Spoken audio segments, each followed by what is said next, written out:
Fala pessoal, tudo bem? Sejam bem-vindos à nossa segunda aula de análise fundamentalista aqui. Hoje a gente vai falar um pouco mais do setor e descrever o business do negócio, tá? Essa primeira parte da aula aqui eu estou gravando de novo, porque na aula presencial eu havia esquecido de colocar gravar no comecinho, mas vai ser só os primeiros 10 minutinhos, 5 minutinhos aqui de aula, e depois eu já vou encaixar aqui na gravação, tá? Já vou passar para vocês daí a parte presencial, beleza?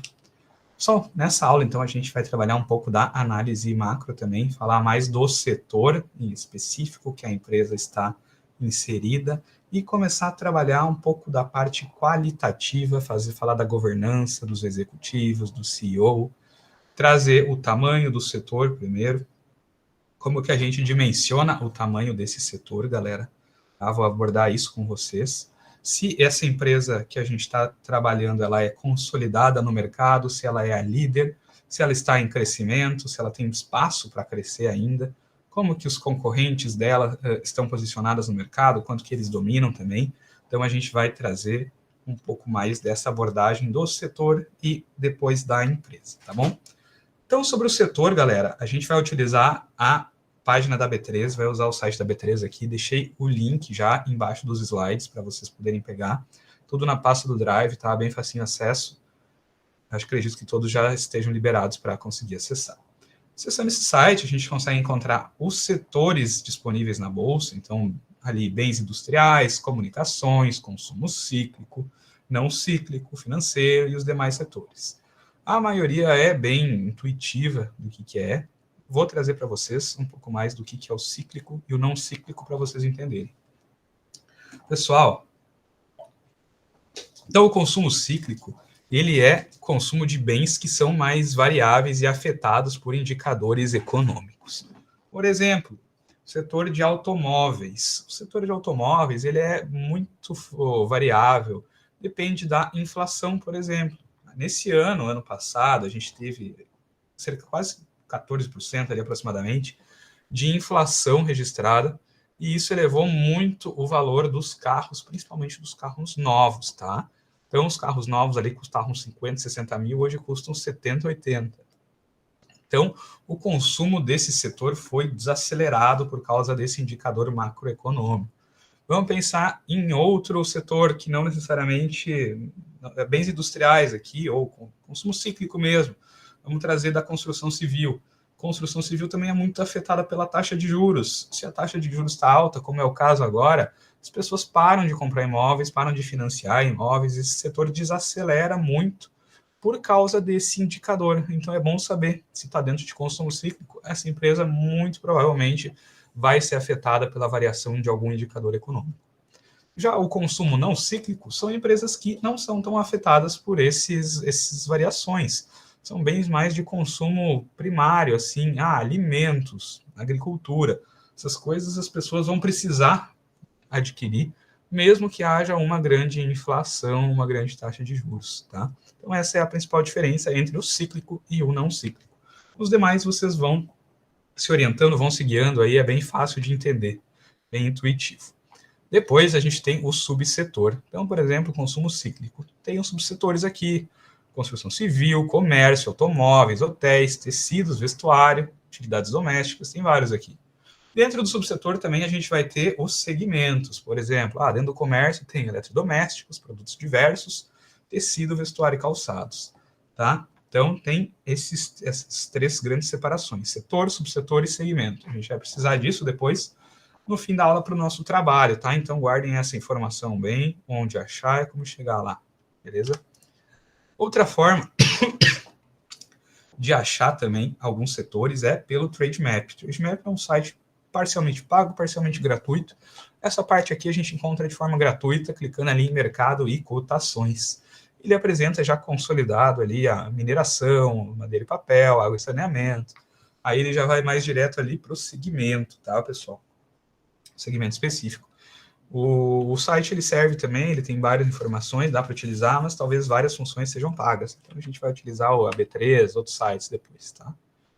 Então, na nossa análise setorial, a gente vamos ver o que é um setor primeiro. O setor é um grande conjunto de empresas que fornecem produtos e serviços similares aos seus, ou que também inclui produtos e serviços complementares ou suplementares aos seus. Então, por exemplo, vamos pensar aqui, setor de alimentos. Temos aqui diversas possibilidades. Tem arroz, tem massa, tem feijão. São vários produtos similares, complementares, suplementares. Então, isso a gente caracteriza com o setor de alimentos, tá? E por meio dessa análise setorial, a gente consegue avaliar a intensidade dos impactos derivados dos resultados setoriais nas empresas e suas consequências. A gente consegue visualizar melhor, fazendo esta análise setorial, quais são os impactos da inflação, quais são os impactos da taxa de juros e dos demais indicadores econômicos em cima desse setor. E a gente vai trabalhar principalmente em 4 pontos aqui, tá? Que envolvem informações sobre a estrutura do setor, como funciona a concorrência, como funciona a tecnologia desse setor. Por exemplo, Microsoft. Microsoft tem a tecnologia aí muito desenvolvida de sistemas operacionais. Barreiras de entrada. Barreiras de entrada, então, por exemplo, da própria Microsoft. É um sistema muito bem estabelecido, tem todo o mercado, praticamente, de computadores. Fica muito difícil, é uma grande barreira de entrada, tanto pela tecnologia, como pelo market share que eles já dominam, de outro player vir e querer vender sistemas operacionais também. Tá? Como que funcionam os relacionamentos desse setor? Quem são os clientes, quem são os fornecedores, quem são os distribuidores? Como é que funciona também o mercado? Qual que é o tamanho do mercado? Esse mercado, ele cresce? Ele está estagnado? Quais são os produtos? Quais são os produtos substitutos, complementares? E, por fim, nas próximas aulas, a gente também vai trazer aspectos de finanças, tá? Custos, faturamento, análises de indicadores, margem de lucro, enfim. Então, pessoal, a partir dessa estrutura aqui, cliquei, cheguei aqui, comunicações, fui em telecomunicações, cheguei aqui, tá? Encontrei essas 8 empresas que formam o setor de telecomunicações, beleza, galera? Então, eu sei que esse setor, ele está concentrado nessas 8 empresas. É nessas 8 empresas que eu vou trabalhar para avaliar o setor e avaliar a minha empresa em específico. Então, Brisanet, Desktop, Algar, Telebrás, Telefônica, TIM, Unifique e Oi. Beleza. Identifiquei aqui também, buscando mais sobre a empresa aqui, a gente vê que a Algar, ela só tem debêntures, ela não emite ações no momento, tá? Então, a gente vai trabalhar em cima das outras 7 ações. Vou pegar, então, por exemplo, a Vivo, tá? Vou abrir o site Status Invest para começar a dimensionar o mercado. E vou puxar a receita de todas essas empresas, quanto que elas faturam. Beleza, galera? Então, uma das formas de dimensionar o setor é abrir o site Status Invest aqui, ir para a parte de resultado e ver quanto que eles tiveram de receita no ano anterior. Vou ter o ano inteiro para saber qual que é o faturamento nesse ano. Vou pegar as empresas essas 7 empresas que eu citei aqui, menos Algar, né?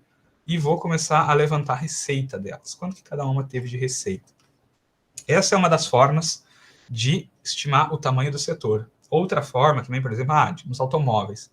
Automóveis eu posso pensar em total de carros vendidos e ver quanto que a minha empresa que eu estou avaliando vendeu. Por exemplo, Volkswagen. Volkswagen vendeu 20% dos carros totais. É também uma forma de dimensionar o mercado, não utilizando a receita, tá? Isso aqui engloba, claro, só as empresas listadas em bolsa. A gente tem aqui, tem a Recantonet, tem o provedor aí, Infoway, vários provedores aí que também não vão ser considerados nesse cálculo. A gente vai pegar só os principais players, os majoritários que estão com empresas em bolsa, tá? Beleza, abri o site Status Invest 2022, comecei a puxar toda a receita dessas empresas, Brisanet, Desktop, todas as empresas. Cheguei a um faturamento total de 83 bilhões de reais no ano de 2022 no setor de telecomunicações. Então, esse é o tamanho do meu setor, beleza?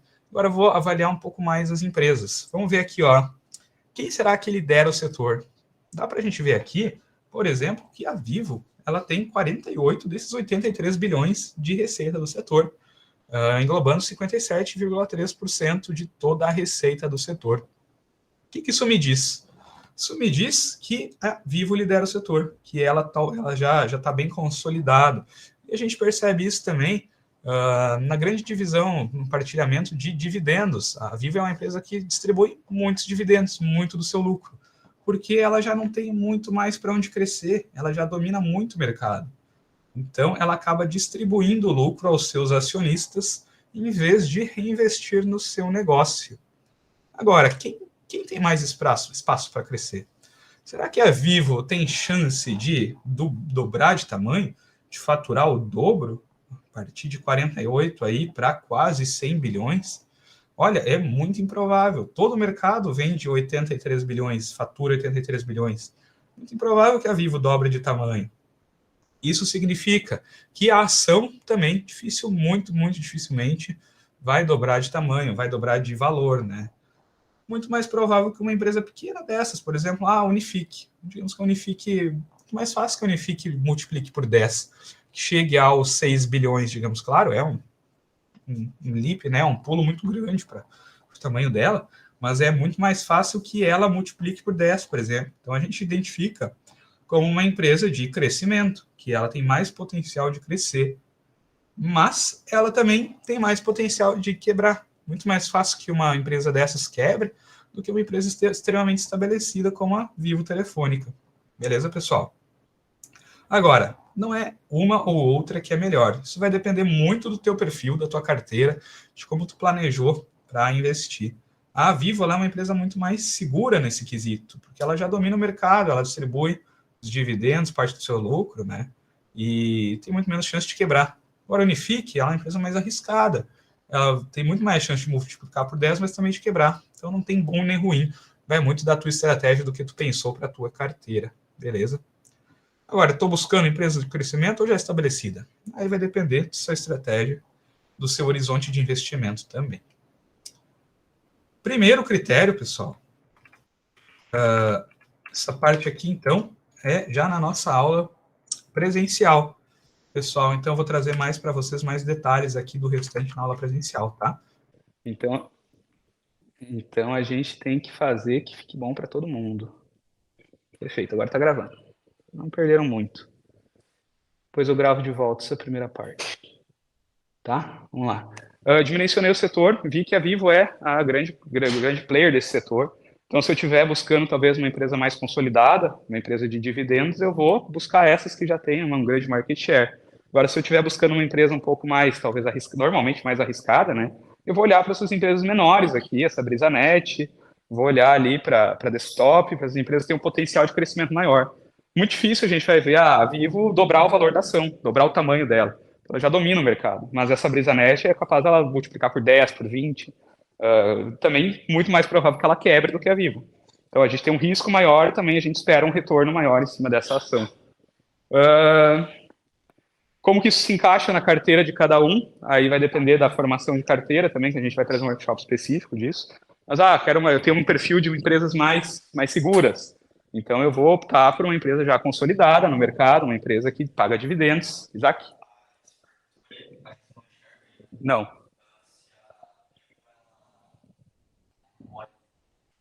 Não, ela não é um monopólio. Ela domina o mercado, mas as outras empresas, quem quiser abrir um provedor de internet, pode. Então, não tem nenhum impedimento que que os outros concorrentes abram, entrem no mercado, mas ela domina o mercado, isso sim. Então, somando as receitas, a gente descobriu isso aí, que a Vivo domina, que as outras são menores, e como que isso afeta o crescimento dela. Para escolher a empresa em específico, eu normalmente faço análise quantitativa primeiro. A gente não vai ver isso hoje pela questão que o Nicolas vai trazer a parte de contabilidade, ele é acadêmico da contabilidade. Então, hoje a gente vai pular essa análise e ir para a parte qualitativa. Mas eu, normalmente, se é uma escolha pessoal, não é necessariamente uma regra, que não tem uma regra, eu faço primeiro a análise quantitativa. Vou pegar alguns dados, alguns indicadores, vou ver quem que tem os melhores, eu separar umas 3 empresas, digamos, essas 3 aqui se destacam na questão de indicadores quantitativos. Vou começar a analisar a parte quali delas para ver qual que eu vou escolher. Então, isso a gente vai ver na aula seguinte. Para o trabalho de vocês, tá tudo bem se não escolher a top do setor na questão quantitativa. É só mais uma questão didática mesmo. Então, a gente vai passar essa parte na próxima aula. Tá? Escolhi a empresa, separei 3 empresas ali que se destacam em questão quantitativa. Agora vamos começar a avaliar a parte quali dela, parte descritiva, o business, o que ela faz, o que ela vende, qual que é a estratégia dessa empresa, onde ela está querendo se inserir, que estados a Vivo atende, por exemplo, quais os clientes, como eu citei, qual que é o modelo de negócios dela, o que mais dá renda para ela, como que ela está pensando o futuro e como que ela está inserida hoje no presente, se ela está crescendo o lucro, se ela está crescendo o market share, se ela está estável, como é que está a dívida, qual que são os parceiros dela, para quem que ela vende, quem que tem, por exemplo, quem revende, como é que funciona toda a estratégia de negócio, os clientes dela, e a gente faz também uma matriz SWOT, que quem é de administração deve conhecer, talvez o resto do pessoal não tenha tanta familiaridade, mas é a matriz, em português é FOFA, forças, oportunidades, fraquezas e ameaças. A gente tem nas forças e nas fraquezas coisas internas da empresa, então alguma fragilidade dentro dela, alguma força dentro dela, enquanto as ameaças e as oportunidades são coisas externas à empresa. Por exemplo, vai ter uma regulamentação agora de que não pode mais ter cabo nas ruas, cabo de transmissão. Isso é uma ameaça para a empresa de telecomunicação. Claro que é um cenário hipotético, mas queremos deixar as ruas mais limpas, vamos tirar os cabos. É uma ameaça para quem vende fibra ótica. É algo externo que a empresa não controla, não tem força dentro dela, mas ameaça o serviço dela e é uma oportunidade para a Starlink do Elon Musk, por exemplo, que vai vender a internet do espaço dele lá e tu não precisa dos cabos. Então a gente vê para uma empresa é uma ameaça, para outra empresa é uma oportunidade. A gente tem que identificar como essas forças afetam cada uma das empresas. O que a gente analisa, então, a gente entra um pouco mais no histórico da empresa. Vamos ver como é que essa empresa se comportou no passado. Há quanto tempo ela já está no mercado? Como é que é a estabilidade ou instabilidade do quadro social? Se eles trocam de CEO com frequência, se eles trocam de as outras pessoas que estão dentro do quadro social com frequência ou não. Essa empresa está passando ou já passou por recuperação judicial. Se essa empresa passou por possíveis escândalos, que a gente botou vocês todos nessa situação aí de analisar empresas que passaram por escândalos. Então, por exemplo, a Oi teve um escândalo aí, vários escândalos, já teve agora com o Lulinha, teve outros escândalos, teve a BRF, Sadia, teve escândalo com as operações com dólar, JBS, com o Odebrecht. Então, a gente tem que ver se essa empresa já passou por esse tipo de situação, como é que ela lidou, se ela trocou as pessoas e se isso já ocorreu ou não dentro dessa empresa. Se essa empresa ela já foi vendida ou se ela compra concorrentes, como é que é essa estratégia, se ela já mudou de segmento ou produto principal, isso pode demonstrar alguma instabilidade dentro da empresa. Isso é uma análise que às vezes é muito difícil de fazer, saber o que ela já vendeu, 2005, 2010, sei lá, é um pouco mais complexo da gente fazer, mas são vários tópicos que eu coloco aqui, falo para vocês, que são coisas que seria interessante a gente entender da empresa que a gente vai investir, mas que é muito difícil a gente abarcar toda essa complexidade de uma empresa, do histórico dela, quando a gente vai fazer uma análise fundamentalista. Vamos falar um pouco mais agora sobre a governança corporativa e como isso é importante, como isso afeta a empresa. É um fator qualitativo muito importante da gente analisar. Então, a gente tem aqui a lei da governança corporativa, que ela trata um pouco da proporção máxima de ações ordinárias, ações preferenciais, o segmento também, novo mercado, tradicional, e vocês vão ver isso com mais detalhes na aula iniciantes, quem não viu ainda, na aula do Cássio, ele vai trazer para vocês, porque isso precisa ter decorado na ponta da língua para a prova da CE, a prova da Ancord, então não é o foco dessa aula, mas eu vou trazer um pouco para vocês, e também um pouco dos índices de governança, para entender como essa empresa se coloca no mercado, como que ela se compara com as demais em questão de índices de governança. Então, pessoal, esse slide aqui é bem importante, tá? A fonte disso aqui é o Fundamentei. Deixa eu só ver se não tem mais ninguém aqui querendo entrar. Não. Tá? A fonte é fundamentei.com, é um site aberto, só preciso criar conta. E aqui a gente consegue ter um panorama bem bom de como está estruturada essa empresa, quem que é o CEO dessa empresa, quem que são os sócios majoritários dessa empresa, como os funcionários dessa empresa avaliam ela no Glassdoor. Glassdoor é um site muito reconhecido pelos funcionários irem lá e fazer reviews da empresa, falar o que eles acharam quando eles trabalharam lá. Então é bom salientar isso também. O segmento de listagem, aqui eu coloquei a Vivo, por exemplo, ela está no segmento tradicional. O que isso significa? Que caso alguém venha comprar a empresa, por exemplo, pague R$ 35 por ação da empresa, ele só vai ter que passar 80% desses valores para os acionistas minoritários. Isso é muito ruim para quem é acionista minoritário, então é um negócio para te saber, eu tenho esse risco aqui dentro, que talvez se a empresa for comprada, eu não vou receber a mesma proposta que os controladores. Então isso aqui vocês vão ver com detalhes, tem várias questões aqui. O melhor segmento de listagem é novo mercado, tá? É mais alto índice de nível de governança corporativa, então a gente sempre procura, de preferência, claro, empresas do novo mercado, mas eu, por exemplo, eu tenho Vivo e é um segmento tradicional, é um risco embutido, porque eu gosto, é uma empresa bem consolidada no país, com bom market share, com bons dividendos, é uma opção pessoal minha, não quer dizer, mas eu estou aqui sujeito ao risco de alguém vir comprar a Vivo e me pagar só 80% do que vai oferecer para o controlador da empresa, tá?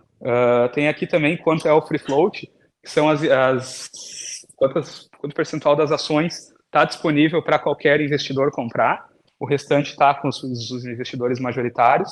O ideal é que tenha um free float alto também, no caso aqui 20% é bem baixo.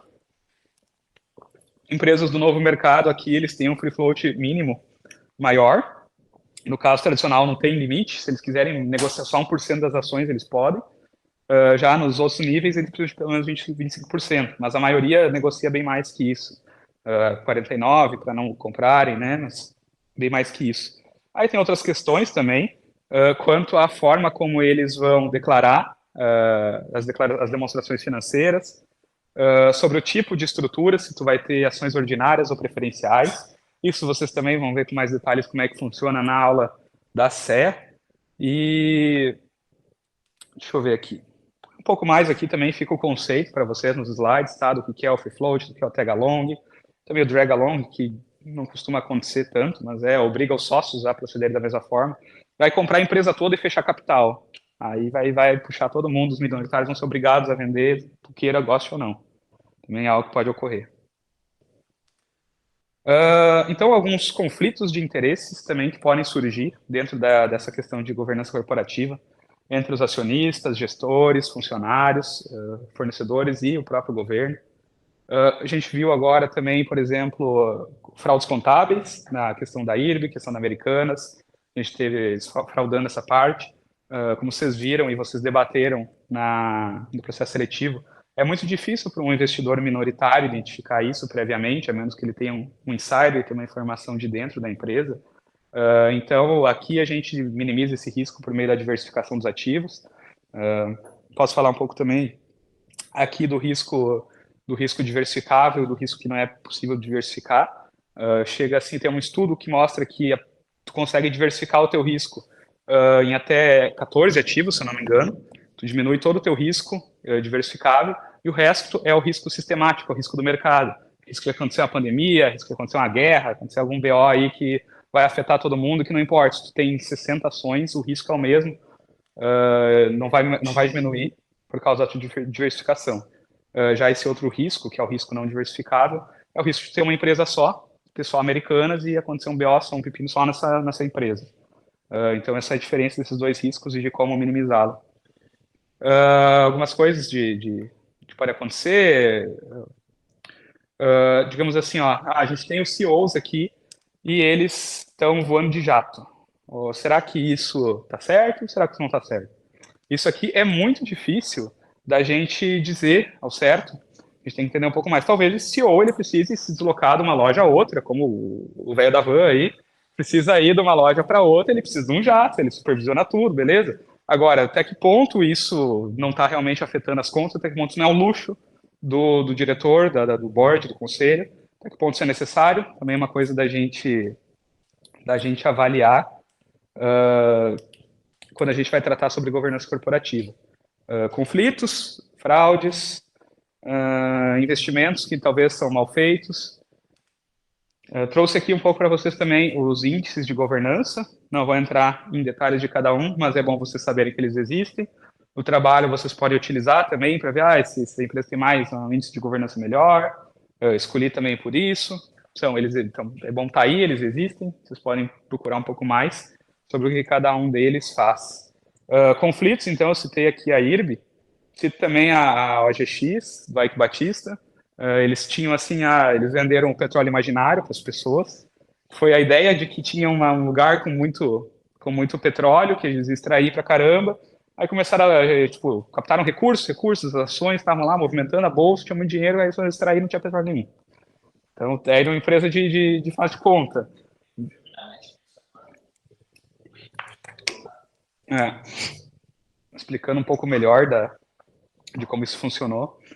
Então, são coisas que a gente vai analisar quando a gente vai tratar essa parte qualitativa das empresas, quando a gente vai entrar nessa parte de ver o que é o business, que pepino essa empresa já se envolveu.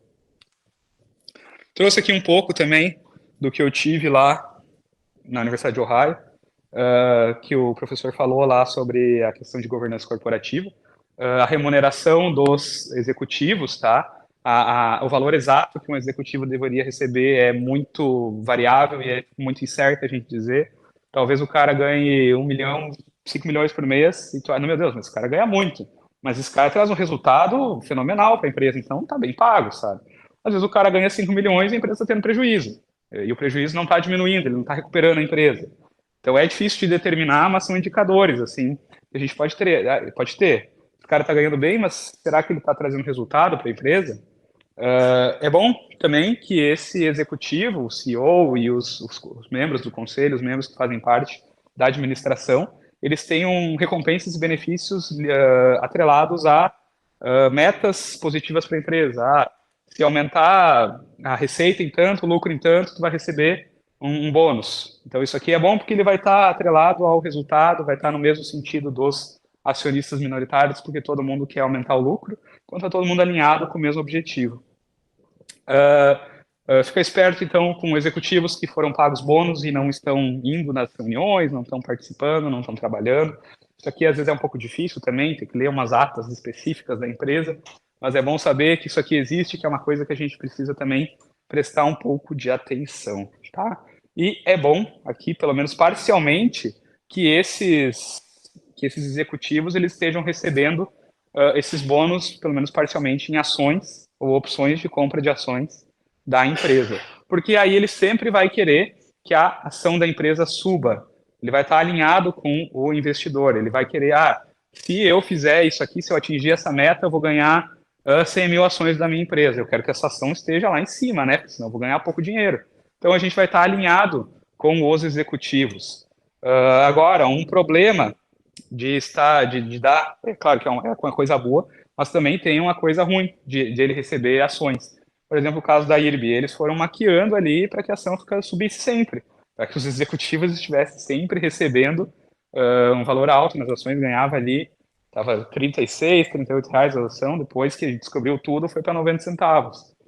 Então é uma das contrapartidas dessa recompensa dos executivos em ações que eles podem estar manipulando alguma informação para que a ação fique num patamar mais alto por interesse próprio deles.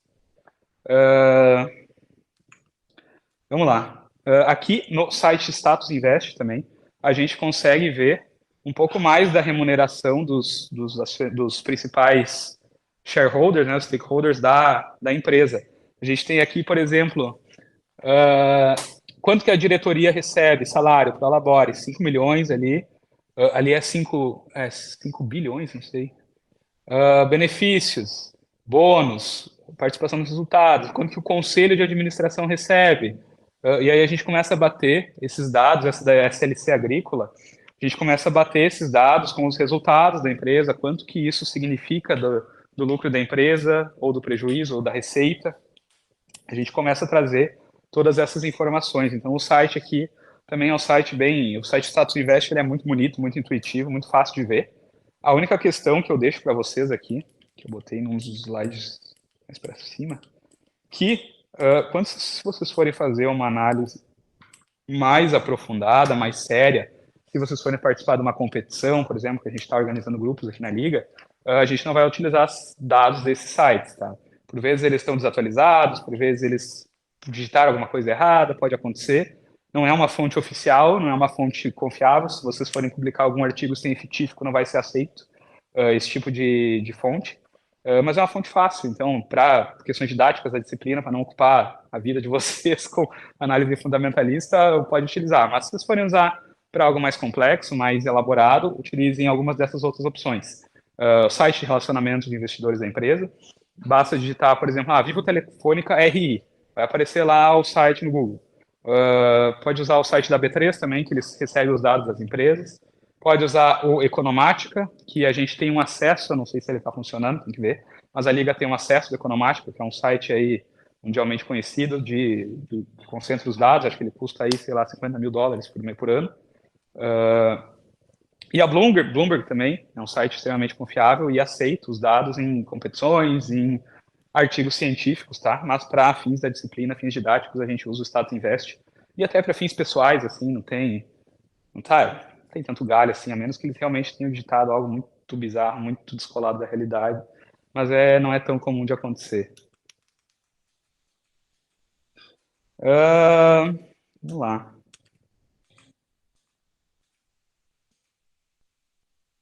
Vamos ver que horas são. Temos mais algum tempo de aula.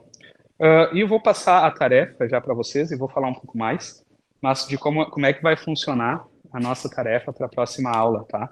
E eu acho que a gente pode até começar nessa aula e aproveitar que eu estou aqui para ir dando uma orientada para vocês, tá? A gente vai começar a trabalhar agora com uma empresa específica para vocês. Cada um vai escolher uma empresa que vai acompanhar vocês nesse semestre de análise fundamentalista. A gente vai traçar todo esse perfil, tudo o que ela trabalha, o que ela vende, quem são os clientes, fornecedores, como é que é a história dessa empresa, quem que é o CEO, se ela já esteve enfiada em escândalos, toda essa questão qualitativa. Vamos trazer esses dados de governança que eu passei para vocês do Fundamentei ali, quem que são os acionistas majoritários, qual que é o segmento de listagem. Aqui eu trouxe algumas sugestões para vocês também de tópicos para abordar, mas eu gostaria que vocês ficassem livres para abordar mais tópicos além desses que eu citei aqui, tá? Foram só algumas linhas guia. Esse documento, ele está inserido lá no Drive, acho que está tarefas ali, junto de onde estão os slides, ele está ali também, tá? Então, a gente vai fazer o seguinte também. Vai ter uma empresa apenas por aluno da disciplina, então a gente não vai repetir para ficar mais legal. Então, vai ser por ordem de chegada, tem uma planilha lá, vão inserindo lá a empresa que vocês querem. Aí, se alguém já pegou a empresa que vocês querem, vocês vão ter que pegar outra, paciência, tá? Pode. Talvez seja um pouco diferente a forma de análise. Os sites que eu botei ali provavelmente não tem todas essas informações, mas pode ficar à vontade. Se quiser fazer com uma empresa estrangeira, talvez tu tenha um pouco mais de dificuldade para encontrar os dados, mas fica à vontade. Não precisa ser só brasileira, então, pessoal. Fiquem bem à vontade para escolher a empresa que vocês quiserem. E ali no Drive tem uma planilha, no fim, nesses slides aqui, tem o link também nesse guia de instruções. Vocês acessem lá, tá? Fizeram vários, eu fiz da Auren, então, assim, como eu disse, pessoal, não precisa ser assim, meu Deus, essa é a melhor empresa do setor. Fiquem bem à vontade, tá? Eu quero estudar essa empresa porque eu tenho curiosidade. Aproveitem essa disciplina porque ela tem fins didáticos para vocês entenderem mais como é que funciona fazer uma análise fundamentalista, fazer uma análise qualitativa, depois vocês vão fazer a quantitativa. Só escolham uma empresa que vocês gostem, porque vocês vão seguir nela, né? Vocês vão continuar com essa empresa até o final desse semestre, para vocês fazerem toda essa análise. Então, eu botei alguns pontos aqui, que eu vou abrir um pouco mais para vocês aqui. Primeiro, qual a empresa escolhida, qual o setor dessa empresa. Aí eu deixo de sugestão o site da B3, né, para vocês identificarem qual que é o setor dessa empresa que vocês escolheram. Qual que é a perspectiva desse setor? Estou aqui com uma empresa de construção civil e a gente está num período de juros altos. Como os juros altos impactam essa empresa de construção civil? Por exemplo, os juros altos fazem que fique mais difícil para as pessoas comprarem imóveis, porque é muito caro financiar. Então, no momento, a gente tem uma ameaça para essa empresa. Mas, digamos, a perspectiva do mercado é que os juros caiam. Então, a perspectiva para esse setor é boa, porque esse setor vai voltar a vender mais. Vamos ver o que mais eu botei aqui. Qual o tamanho do mercado? Uma das sugestões que eu dei para vocês.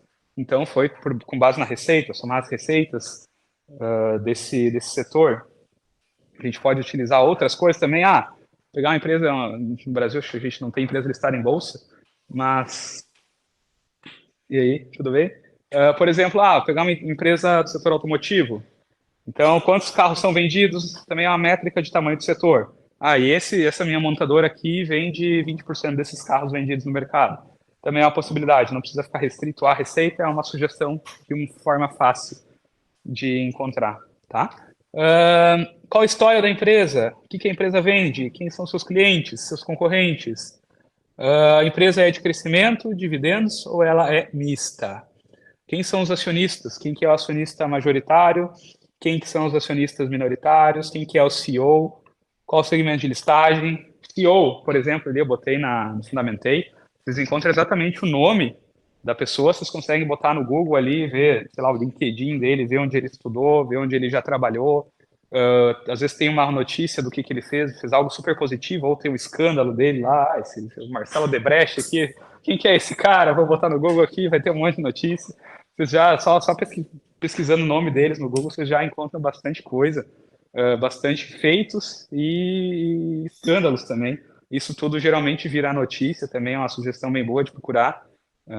O que esse cara fez nas empresas anteriores que ele trabalhou? Será que tem algo relevante? Por que ele está aqui? Por que ele está nessa empresa? O que qualificou ele para estar aqui? Como que ele pode ajudar essa empresa a crescer? Também falando um pouco mais da empresa em si, quais são os planos para o futuro? O que ela está pensando de produto novo? Por exemplo, a WEG.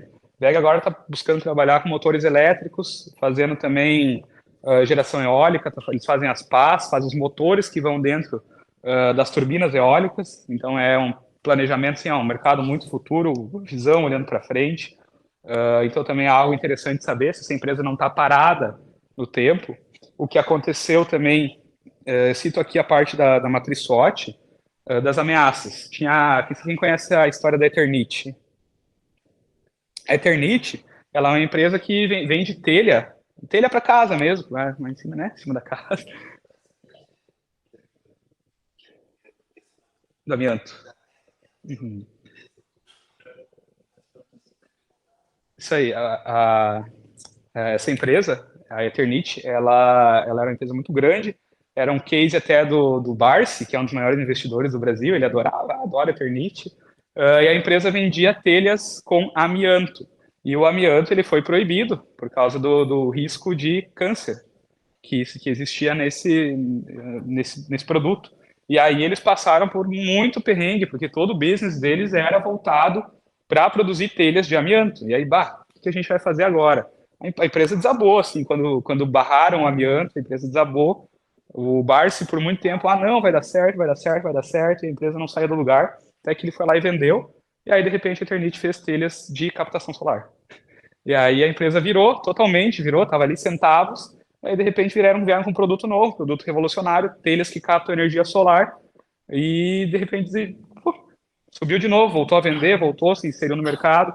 O Barsi mesmo fala que foi um dos grandes erros dele, foi ter vendido a Eternit, não acreditado no case, ele conhecia a empresa, conhecia o CEO, sabia que eles eram bons, eram inteligentes, e quando ele desistiu da empresa, a empresa logo depois descobriu uma forma de retomar e se inserir de novo no mercado.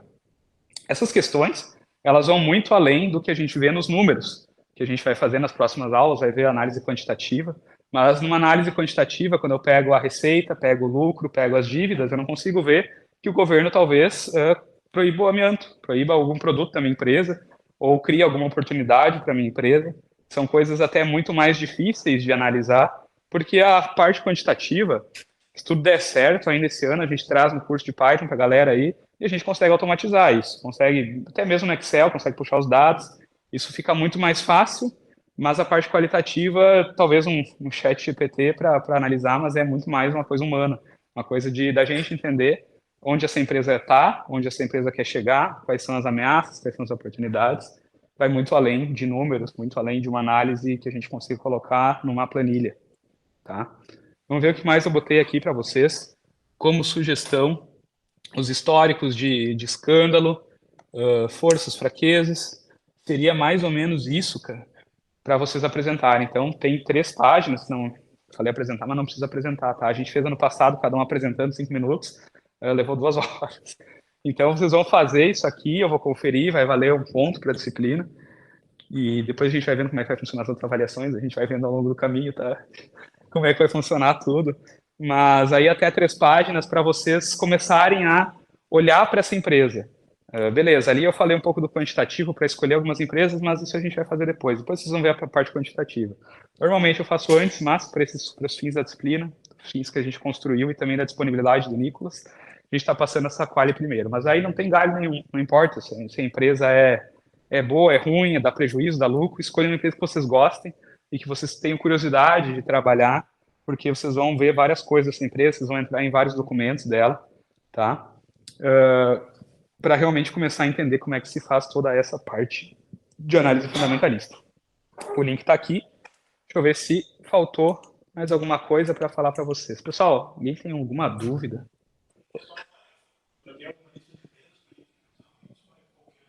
Não, é tipo assim, ó.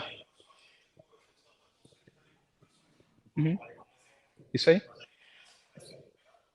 Não, vocês pegam qualquer empresa da bolsa, qualquer empresa. Vocês vão abrir, tem ali a primeira parte aqui, ó. Deixa eu até ver aqui onde é que tá.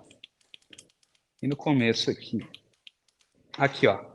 Quando a gente abre o site da B3, a gente encontra aqui essa caixinha e vem aqui bens industriais, vem financeiro, materiais básicos, tudo aqui. Aí vocês podem, abram aqui, começam a fuçar, não importa. Qualquer coisa, qualquer empresa que vocês quiserem. Pode ser brasileira, pode ser internacional. Internacional é um pouco mais difícil, né? Porque os dados aqui na B3 a gente tem mais conhecimento de onde achar as coisas, né? Pelo menos eu para passar para vocês também. Não trabalho tanto com o mercado internacional, apesar do interesse. Então eu tenho mais aqui para ajudar, auxiliar, mas quem quiser ir para o internacional não tem problema nenhum, tá? Mais alguma dúvida? Lucas? Não, empresas da Bolsa, ações. A gente vai trazer essa avaliação. Quem sabe a gente faça algumas aulas em algum momento de fundos imobiliários, eu gosto bastante, do modelo de negócios, mas nessa cadeira a gente faz análise fundamentalista de ações. Dúvidas? Tá, eu deixei a planilha lá, galera, para vocês irem preenchendo com as empresas. Vocês vão botando em ordem lá. Se já tiver pego a empresa que vocês tinham interesse, vocês escolham outra. A atividade é para ser entregue até a próxima aula, tá? Então vocês escolham, conta um pouco da história, um pouco de por que vocês escolheram essa empresa, qual que é o setor, subsetor, segmento, tudo certinho como está ali. E postem lá, depois na pasta tarefas lá, também pode só colocar lá, que eu dou uma conferida, tá? Não precisa enviar para mim, senão eu vou ficar louco. Botem lá no Drive mesmo, fica mais fácil do que acompanhar 28 pessoas mandando arquivos no meu WhatsApp. Alice, Tem que enviar quando essa atividade? até o dia da próxima aula, então até a terça que vem. Beleza? Tá bom. Deixa eu ver. Temos mais alguns minutos de aula. Vocês têm algumas dúvidas gerais aí sobre a análise fundamentalista? Descrever o negócio. Tranquilo. Descrever o negócio, entender melhor a empresa de vocês. Gostei, falei da Viva, gostei da Petrobras. Vamos ver, o que a Petrobras vende? Para quem que ela vende? De quem que ela compra, sabe? A gente entender melhor a empresa que vocês vão trabalhar, ver se tem escândalo, quem que é o presidente, todas essas questões da empresa. Então, a gente faz esse primeiro trabalho para não ficar também no final lá da disciplina ficar tudo sobrecarregado. Então, a gente começa a ver um pouco mais da empresa. A gente não tem, assim, um critério muito estabelecido do que a gente está pedindo. São algumas ideias que eu deixei ali para vocês, de coisas que vocês podem falar. Algumas são mais necessárias, né? Qual é a empresa, qual é o setor, o que ela vende, e outras coisas são mais a critério também. Criem, pensem em outras coisas dessa questão qualitativa que vocês poderiam trazer. Nas próximas aulas a gente vai trazer mais a questão quantitativa, tá? Que aí está aqui nesse slide que está agora na tela, que a gente traz aqui, pelo menos no Status Invest, que também é um lugar fácil de ver. A gente começa a comparar alguns indicadores, que o Nicolas vai trazer para vocês, vai explicar melhor o que significa cada um deles. Começa a comparar receita, lucro, endividamento, crescimento, todos esses indicadores, a gente trabalha melhor. Na próxima aula, com o Nicolas, talvez a gente faça até uma aula mais longa, se todo mundo puder. Faça talvez no final de semana, depende da disponibilidade de todo mundo, claro. Senão a gente divide em 2 aulas e faz 2 aulas de 1 hora. Porque é um tema realmente mais aprofundado, um pouco mais complexo, falar o que é o que é o preço sobre lucro, onde que eu acho o preço, onde que eu acho o lucro, como que eu comparo, o que que significa. Então é uma análise realmente que demanda um pouco mais de tempo.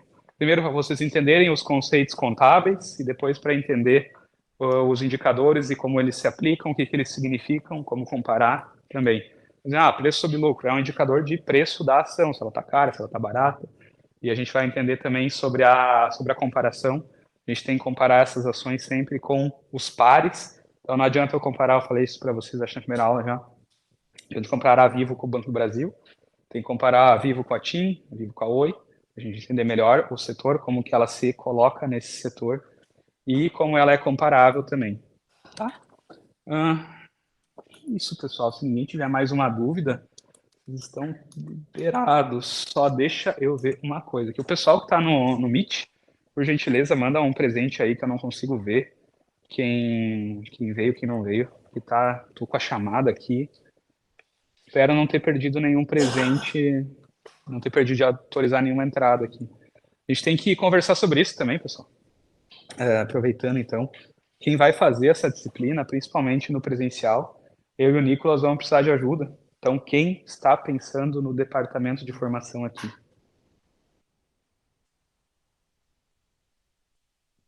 Três? Gustav também? Não. Não, é que assim, ó, vocês foram alocados em alguns departamentos, né? Mas depois da imersão, vocês vão ser realmente colocados no departamento final de vocês. Então, eu queria saber realmente quem, eu gosto da formação, gostaria de dar aula, gostaria de fazer isso. Aí, Isaac, Gabriel, Gustavo, também ou não? Tá. Então eu preciso, Lucas, também? Eu preciso de 1 a 2 monitores para a disciplina de fundamentalista, alguém que gostei da disciplina, vou vir sempre, dessas 4 pessoas aí, para fazer algumas atividades, até nos ajudar aqui.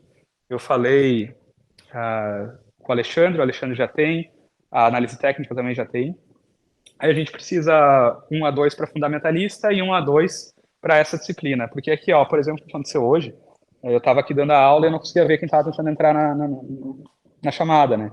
Aí a gente precisa de alguém para gravar as aulas, para enviar no YouTube, controlar as presenças, fazer todas essas questões mais burocráticas e acompanhar bem a aula, né? Ficar sempre aí. Porque nos próximos semestres são essas pessoas que estão em formação que vão dar membros iniciantes, análise fundamentalista, caminho do roller, depois com o Alexandre cansado da liga, que eu acho meio improvável, mas eventualmente pode acontecer. Então, a gente começa já a criar essa imersão de quem quer ficar em formação, de já trabalhar um pouco. E vocês também, no semestre que vem, precisar de ajuda, a gente já cria esse modelo de professor, monitor da disciplina, tá? Então, vocês 4 estão fazendo a iniciantes também, né? Depois a gente conversa certinho, então, uns 2 para essa, uns 2 para outra, tá? A gente vê quem quer ficar com cada uma, para fazer essas questões um pouco operacionais da disciplina e apoiar aí quem estiver dando a aula. Beleza, pessoal? Pessoal, então, acho que já mandou aí os presentes. Eles estão, então, liberados por hoje. Bem-vindo, Nicolas!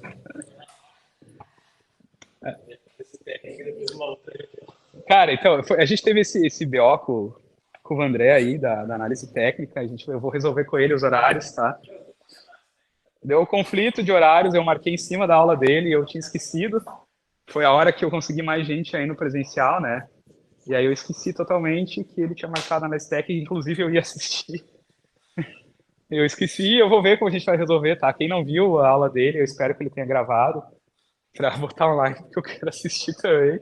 Mas aí a gente vai resolver esse conflito de horário, isso não era para ter acontecido. Isso foi um erro meu que eu marquei em cima da hora dele, porque tinha mais gente disponível. Nicolas, então, te apresento um pouco o pessoal que tu vai dar as próximas aulas aí também, né? Não, acabou a aula já. Pode chegar aí, trocar uma ideia. Aí, ó. Bom, pessoal, para quem não conhece, eu sou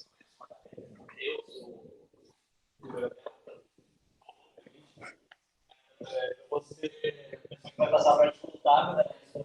Para vocês. Especificamente, a gente vai usar o livro aí. Vocês vão ter 3 aulas comigo. Passar a parte de balanço, RLC, análise horizontal vertical, indicadores. Mais uma, assim, eu vou introduzir balanço de RLFC e depois passar a análise deles para vocês, porque até análise fundamentalista é análise, né? Então não adianta passar só a teoria, eu vou ter que passar a parte analítica para vocês. Basicamente isso. Espero que vocês venham nas presenciais, porque eu particularmente prefiro muito mais uma aula presencial. Daí também a gente combina um café, coisa arada aí. Fica legal para todo mundo. Acho que é isso aí. Fechou então, pessoal. Agradeço a presença de todos vocês. Novamente, é muito legal fazer com essa sala bem cheia, bastante gente.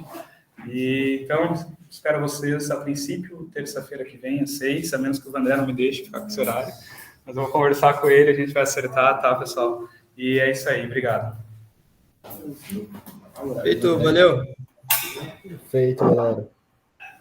Pior que eu tinha fundamentalista agora 6, tinha fundamentalista um outro negócio, mas 6 que eu percebo e análise técnica, 5. Não, esse negócio não é técnica, realmente. Esse negócio não é realmente. Valeu.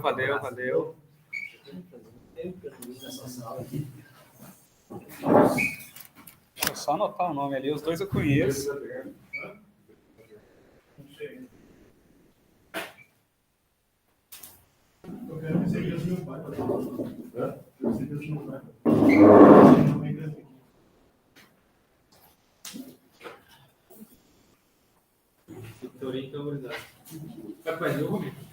Boa. Aproveitar que o pessoal está aqui, tirar uma dúvida que eu acabei esquecendo. Qual curso vocês fazem? Economia. Administração. Vocês têm familiaridade com a contabilidade já? De custos. Mas Contabilidade para administração. fez o quê? Contabilidade para administração no semestre. Tá. Nós temos contábil geral. Contabilidade geral que está dentro do meio da fala. E o que vocês estudam nessa contabilidade geral e na contabilidade para administração também? Eu fui até a parte do DRE. Mas vocês chegam a fazer lançamento diário, razonete, tudo? Ah, não. Então, Não é, tranquilo. no curso que a gente começa a gente da DM, que acho que não estava